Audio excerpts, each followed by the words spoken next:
Hey, what's going on, guys? We are now 3 rounds through the Rocket Mortgage Classic. I thought I'd do a quick bonus video for you guys because I'm feeling pretty good about this and super excited for what's to come here on Sunday. Before we do that, though, it is obviously 4th of July weekend. Tomorrow is the 4th of July.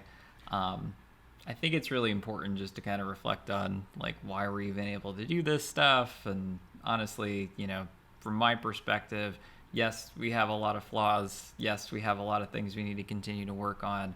But there isn't a place in the world I'd rather live than America, here in the good old US of A. And I just, again, eternally grateful for it every day. I think there's a lot of things that, again, things that we can absolutely work on as a country and continue to improve. But in my mind, there isn't a place in the world that I would rather live.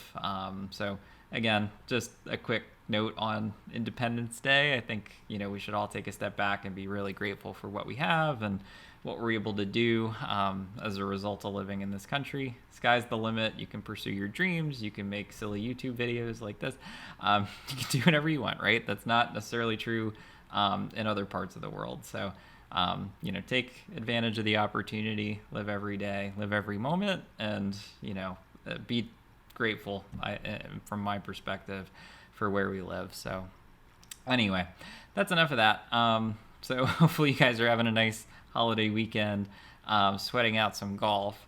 We have a crazy leaderboard heading into round 3 or round 4, sorry, final round. So really, again, can't complain about how things are shaking out. So currently, we have Troy Merritt and Joaquin Niemann tied for the lead at 14 under par. Troy Merritt made a hole-in-one today, which was kind of crazy, and then didn't really look the same after that. So I don't know if that kind of got him amped up or what, but he didn't play as clean from there on. So I don't know. Hopefully that continues into tomorrow. But he's sitting at the top of the leaderboard right now. He'll be in the final pairing tomorrow with Joaquin Niemann.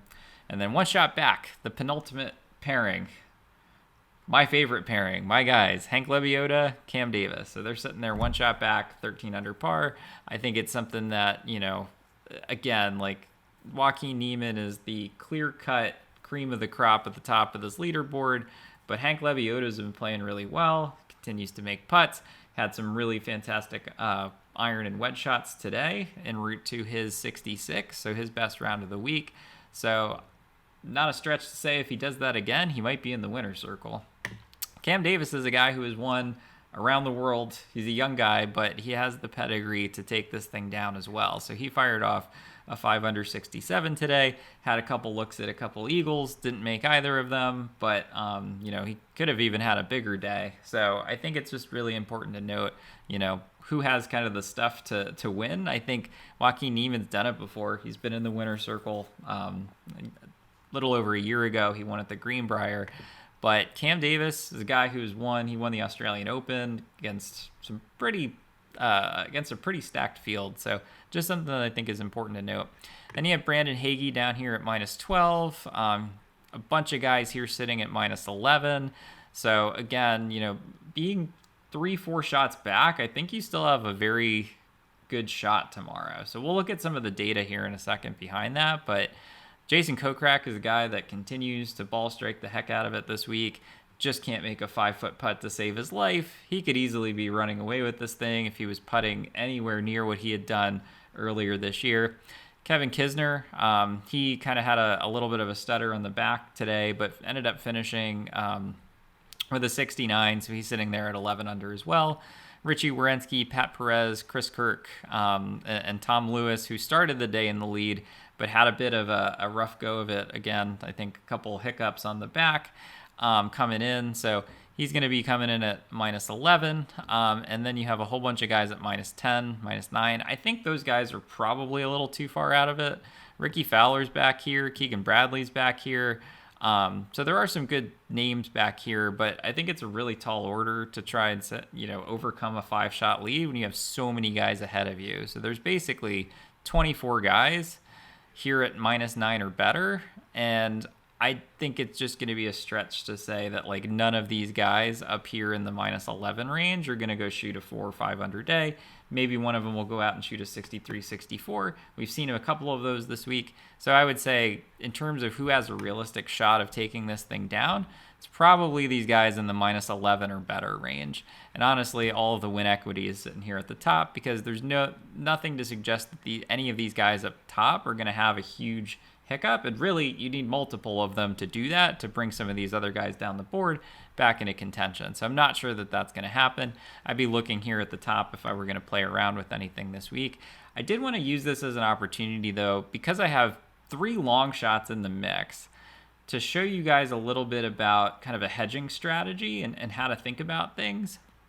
So obviously, if any of these guys win, it's going to be a massive day. It's going to be a massive week. I'm going to be super excited. But it's also a fairly open leaderboard here at the top. Like any one of these guys could take it down. So is there a way to maybe add some live bets to not lock in a profit, but come pretty close to it? So again, like varies from week to week, the situations that you would look to do this. I'm not even sure I'm there yet in doing it this week, but I thought it would be a good opportunity to show you guys some of that. So we're going to do that in a second. Let's maybe jump over to the live model from Data Golf for a second, just to kind of show, again, a little bit of what we need to believe tomorrow, why I think that we need to be sitting in that like minus 11 or better range. Those are the only guys that really have a shot. So according to Data Golf, basically our winning score is going to be somewhere around minus 18 or lower. And there's about a 40% chance that it'll be 18 or 19, about another 30% or so chance that it'll be minus 20 or lower. So again, that means one of these guys up top are going to have to go out and shoot a 6, 7 under par to get there. And again, I think that's just too hard to overcome for some of these guys a little further back. So again, not impossible, but something to definitely think about if you're looking at taking any live stabs for tomorrow. The other cool thing that Data Golf has, again, there's an underlying model to this. I don't know all the ins and outs of it. I think it's their secret sauce. But the idea is that you can essentially look at any given time, what's the guy's likelihood of winning?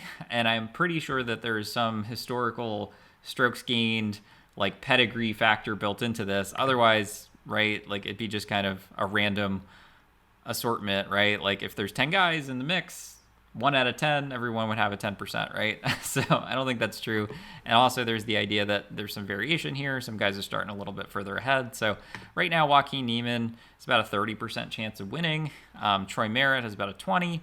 And then between the 3 guys that I personally have in the mix, have about a 25% chance of winning according to Data Golf. So we got 12% from Cam Davis, another 11% from Hank Lebioda, about 2% coming from my guy who started in the day in the lead, Tom Lewis, about 2%. So basically, I'm sitting on about 25% or so of win equity.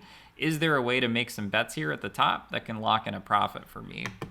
So what I did was I mocked up a little bit of a tool here to show you guys some of that. So let me jump over to that view. So what I have up on the screen, I just mocked up a little bit of a tool to try and show you guys a bit of a hedging strategy. So what I have, so up top, this is a very real scenario for me. So basically what I laid out at the beginning of the tournament, my odds to win for the guys that I have in the mix, and then if they win, what would I profit? So basically Cam Davis, I bet a third of a unit, essentially at 110 to 1. Hank Lebioda, 0.2 of a unit at 160 to 1. Tom Lewis, 0.2 of a unit at 160 to 1. Usually the way I'd set it up is I try and like basically position it so that if any one of my guys win, I'm going to net roughly the same profit, regardless of who wins. So that's kind of how I'm sitting right now with my 3 guys in the mix. And then I have a whole bunch of, basically other bets that I made that are not live at the moment.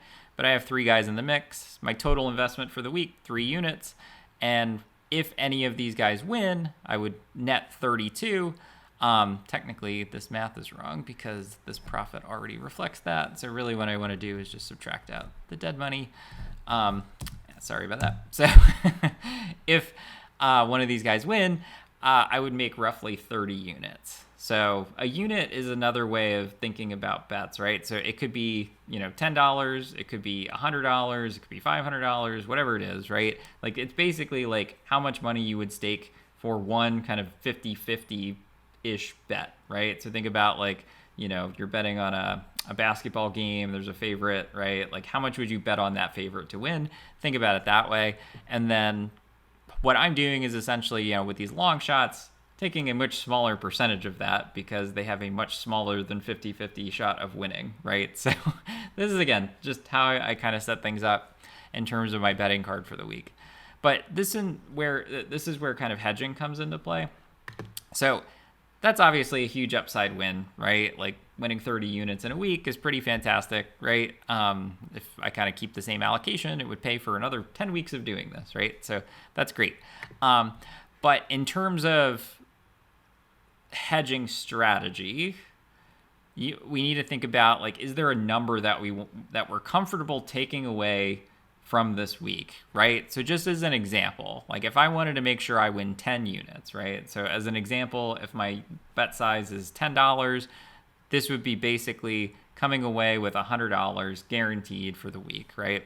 Is there a way that I can make sure that that happens? So the idea is that if you bring in kind of the live odds for each of the guys at or near the top of the board, look at their win probabilities, figure out how many units you need to bet on each of these guys to increase your win probability, right?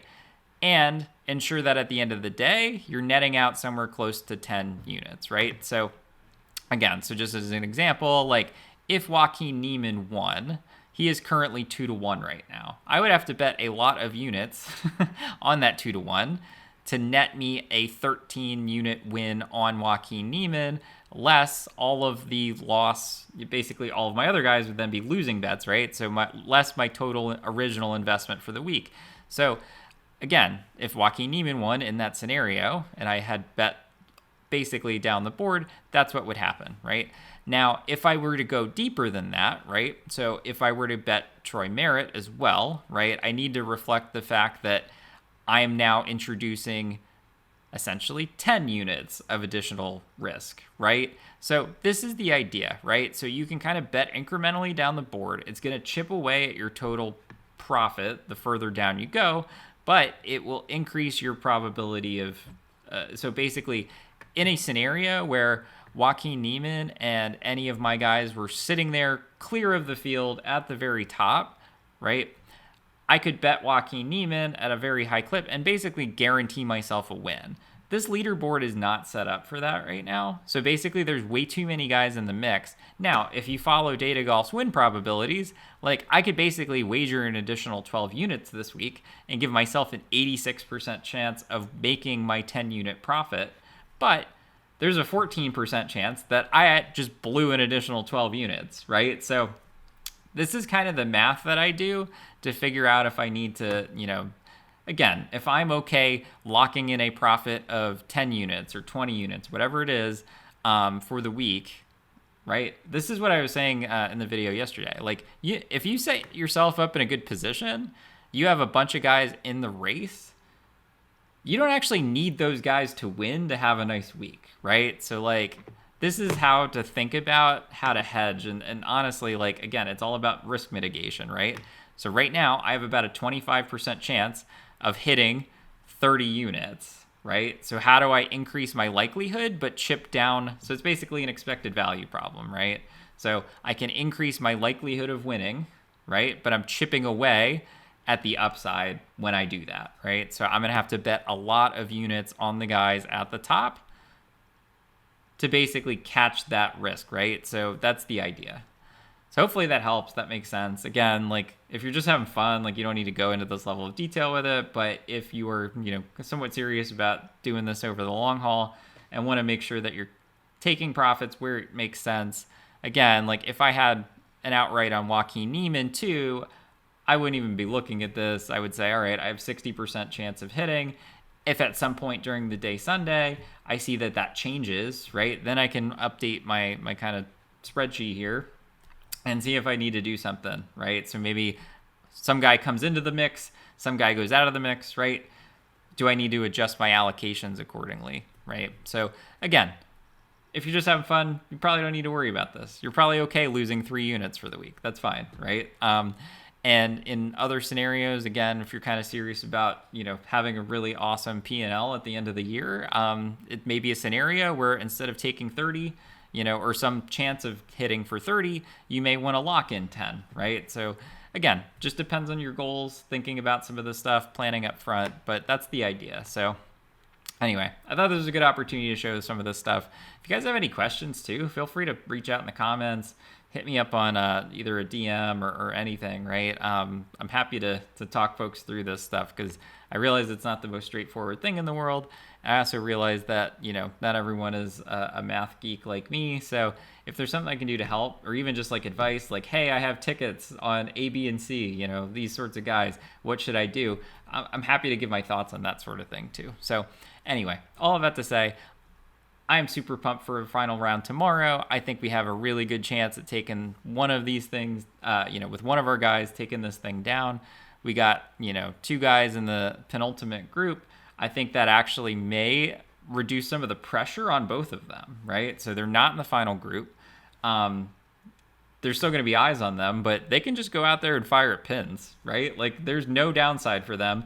And they can play off each other, right? So I actually feel really good. I think this is the best possible scenario if we were going to go into this thing without, a 2-shot lead, right? So I'd rather be 1 shot back with no pressure in the world because I think these guys are going to feel that a little bit. So anyway, I hope you guys enjoy the final round. As always, if you like the content, if you like the video, if you learned something, give it a like, subscribe to my channel. And hopefully on the other side of this, we have a really profitable week. So again, hope you have a nice 4th of July holiday. Get out there on the grill, throw back a couple beers, and watch the final round of the Rocket Mortgage Classic, and we'll talk soon.